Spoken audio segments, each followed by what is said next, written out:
আমাদের চাষ করার জন্য চাষ করছে। আর আমরা মানুষ যারা লেখাপড়া শিখেছি, যারা সভ্যতা শিখছে নিজেদের নিয়ে যেতে চাইছি, তারা একটা ছেলে মেয়ে দিচ্ছি, বাড়িতে বৌমা আসছে, বৌমা থেকে বাচ্চা থাকছে, তখন আমরা কি করছি, ডাক্তারের কাছে যাচ্ছি, হুজুর দেখুন, ডাক্তার দেখে বললো না বাচ্চা ভালো আছে, বাচ্চাটা নড়ছে মানে বাচ্চা ভালো আছে, কিন্তু বাচ্চাটা কোনো জেনেটিক্যাল সমস্যা আছে কিনা ডাক্তারবাবু না বললো, তাহলে কি করবে?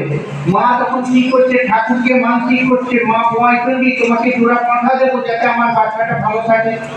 এইরকম ভাগ্য অদৃষ্ট কর্মফলের উপর দোহাই দিয়ে একটা সন্তানকে পৃথিবীতে নিয়ে আসা। তারপর তারা যখন একটু বড় হচ্ছে, তখন তাদের নড়া ধরে নিয়ে এসে দেওয়া হচ্ছে স্কুলে, যে মাস্টারমশাই আপনারা ছেলেটাকে মানুষ করুন। মানুষ হচ্ছে ঠিকই, কিন্তু প্র্যাকটিক্যালি এরা যখন সংসার জীবনে প্রবেশ করছে, তখন দেখা যাচ্ছে ওদের পরিবারের মধ্যে মানে বিকলাঙ্গ সন্তান পৃথিবীতে এসে যাচ্ছে।